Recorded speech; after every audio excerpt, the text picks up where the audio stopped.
ইসলামী আন্দোলন বাংলাদেশ কিয়ামত পর্যন্ত ধরে নেন, আল্লাহ না করুক, ক্ষমতায় না আসলেও একজন কর্মীর মধ্যে হতাশা আসবে না। এর কারণটা কি? আমি এই ফজরের নামাজ পড়ছি, আজকে জোহরের নামাজ পড়লাম। আচ্ছা, নামাজ পড়ার পরে কি আমি ডাইন বামে সালাম ফিরাবার পরে দেখছি নাকি আমি কি পেলাম, আমার অর্জন কি হলো? এরকম করছেন নাকি কেউ? তা নামাজ পড়লাম কেন? খুব ভালো মতো বোঝার চেষ্টা করেন। আপনি রোজা রাখার পরে বলছেন নাকি ভাই আমি কি পেলাম? হজ করার পরে আপনি বলছেন নাকি আমি কি পেলাম? কেন? এত সাধনা করে নামাজ পড়ছেন, রোজা রাখছেন, হজ করছেন, কাজ শেষের পরেই তো আপনি খোঁজেন না যে আমি কি পেলাম। আপনার মনের মধ্যে কি ছিল? যে আল্লাহর হুকুম পালন করছি। কি করছি? আকিমুস সালাহ, নামাজ কায়েম করার জন্য আল্লাহ হুকুম করছেন, আমি আমার সাধ্য অনুযায়ী চেষ্টা করছি সুন্দরভাবে নামাজটাকে আদায় করার জন্য। কি কথা ঠিক না? এখানে পাওয়া এবং না পাওয়ার কোনো ব্যাপার তার মধ্যে থাকে না। সে সবসময় চিন্তা করে আখেরাতে পাবো। ঠিক যেরকম আকিমুস সালাহ, নামাজ কায়েম করার পরে সালাম ফিরাবার পরে আমি খুঁজি না আমি কি পেলাম, বল আল্লাহ পাকের হুকুম পালন করছে, এটা আমার সন্তুষ্টি, এটা আমার সান্ত্বনা। ঠিক একই আল্লাহ পাক বলছেন আকিমুদ্দিন, তোমরা দিন কায়েম করো। বাস আমি দিন কায়েম করার জন্য চেষ্টা করবো, এটাই আমার কাজ, এটাই আমার শান্তি। আমি শুধু দেখবো দিন কায়েমের জন্য আমি চেষ্টা করতে পারলাম কি পারলাম না। যদি এই একটা থিওরি আমাদের মনের মধ্যে থাকে, কিয়ামত পর্যন্ত হতাশ হব না। এটা মনে রাখবেন। ইসলামী আন্দোলন বাংলাদেশ ইসলাম হুকুমত কায়েম করার জন্য সর্বোচ্চ চেষ্টা করাকে জরুরি মনে করে, কিন্তু আমি ইসলাম হুকুমত কায়েম করব এরকম শিরকি কথা ইসলামী আন্দোলন বাংলাদেশ কখনোই বলে না। আসাই মিন্নি ওয়াল ইতমাম মিনাল্লাহ, আমার থেকে চেষ্টা পূর্ণতা ঘটাবেন কে?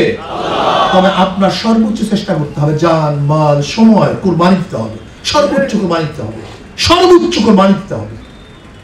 এখানে যদি ফেল করেন তা আল্লাহর কাছে ধরা খাবেন। তাই আলহামদুলিল্লাহ এই বিষয়ে আমরা ঐক্যমত হওয়া চাই। নাম্বার আমাদের মধ্যে একটু বিভেদ থাকে, একটু খোঁচাখুচি, ভালো লাগে না, অমুক তমুক, এটা দূর করা চাই। ইসলামী আন্দোলন বাংলাদেশের নেতাকর্মীদেরকে, প্রত্যেকটা সংগঠনের নেতাকর্মীদের সাথে সুসম্পর্ক রাখা চাই, ভালো ব্যবহার করা চাই, আচার আচরণ ভালো করা চাই, আখলাকি হওয়া চাই। সামনে নির্বাচন আসতেছে, ইউপি নির্বাচন, সামনে ইউপি নির্বাচন আসতেছে, এখন থেকে প্রস্তুতি গ্রহণ করা চাই।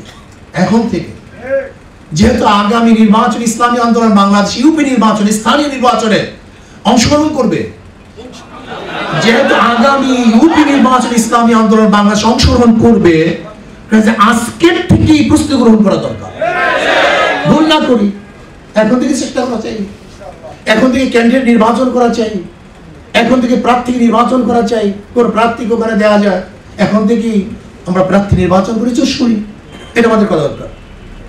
ইসলামী আন্দোলন বাংলাদেশ এখন অভিভাবকপূর্ণ এক সংগঠন, আজকে দেশ নিয়ে চক্রান্ত করতেছে, দেশ নিয়ে ষড়যন্ত্র চলতেছে। এমনকি বর্তমান অবৈধ প্রধানমন্ত্রী যে বক্তব্য দিয়েছেন, এরপরে তোর আর এক সেকেন্ড গঠিত থাকার কোনো অধিকার নাই। তিনি কি বলেছেন? ইউরোপ কান্ট্রির অনেক জায়গায় সীমানা নেই, বর্ডার নাই, তার কি বিক্রি হয়ে গেছে? তার মানে উনি ইঙ্গিত দিচ্ছেন অচিরেই বাংলাদেশের বর্ডার থাকবে না। উনি যে 10টা গোলামি চুক্তি করেছেন, এটা মানা যায়? উনি আমাদের ব্যবসা বাণিজ্য সব ধ্বংস করে দিয়েছেন। নেপালে মাত্র 20-22 কিলোমিটার রাস্তা, 18 কিলোমিটার রাস্তা আমরা করতে পারতেছি না। মাত্র 18 কিলোমিটার রাস্তার জন্য সেখানে আমরা ট্রানজিটের জন্য ব্যবসা বাণিজ্য করতে পারতেছি না। অথচ আমাদের বুকের উপর থেকে ট্রেন লাইন যাবে, গাড়ি যাবে, আমাদের স্বার্থ থাকবে না, এটা আমরা মানতে পারি না। আমরা এখন কি দেখছি? যমুনা সেতু মানে পদ্মা সেতু, এটা আমাদের জনগণের জন্য নয়, এটা ভারতের জন্য। আব্বাজান রহমতুল্লাহ আলাইহি অনেক আগেই বলেছেন, আওয়ামী লীগ ভারতের দালাল নয়, ভারতের সরকার। কাজে ভারতের সরকার বাংলাদেশের স্বাধীন রাষ্ট্রের সরকার হয় কিভাবে, থাকবে কিভাবে? থাকতে পারে না। আজকে আওয়ামী লীগ সরকার লজ্জাহীন ভাবে নিজের বাংলাদেশের জন্য কোনো স্বার্থ আদায় করতে পারে না, বরং সমস্ত স্বার্থ জলাঞ্জলি দেয়।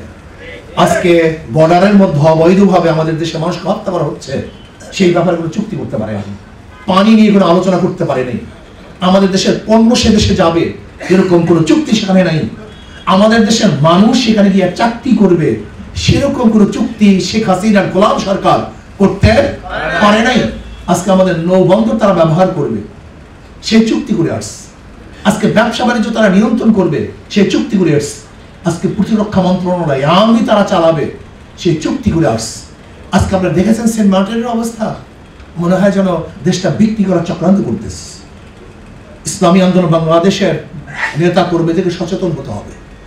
আমি বলবো ইসলামী আন্দোলন বাংলাদেশের দায়িত্বশীল নেতৃবৃন্দদেরকে অচিরেই গোল টেবিল বৈঠক করুন, সমস্ত দল নিয়ে, সমস্ত প্রতিনিধি নিয়ে গোল টেবিল বৈঠকের ভিত্তিতে সেখানে আমাদের প্রোগ্রাম হাতে নেওয়া দরকার।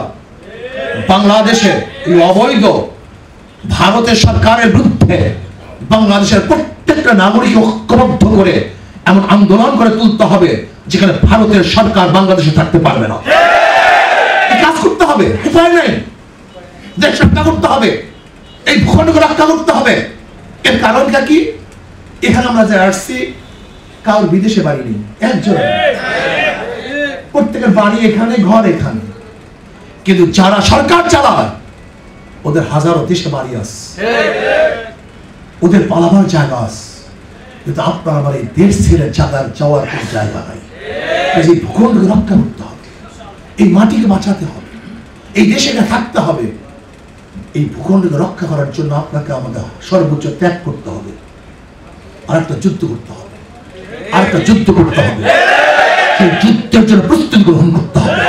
অচিরেই যখন আমাদের ইসলামী আন্দোলন বাংলাদেশের শ্রদ্ধাভাজন আমির আমাদেরকে ডাক দিবেন, আমরা যেখানে যে অবস্থায় যেখানে থাকি না কেন রাস্তায় ঝাঁপিয়ে পড়ার জন্য রাজি আছি ইনশাআল্লাহ। সবাইকে ঝাঁপিয়ে পড়তে হবে। দেশের অবস্থা খুবই খারাপ, আপনি বিশ্বাস করবেন না, খুবই খারাপ, খুবই খারাপ। দেশকে বিক্রি করার চক্রান্ত চলতেছে।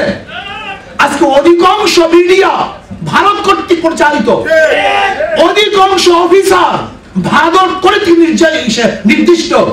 নির্ধারিত। আজকে অধিকাংশ মন্ত্রী ভারতে প্রেসক্রিপশন হয়েছে।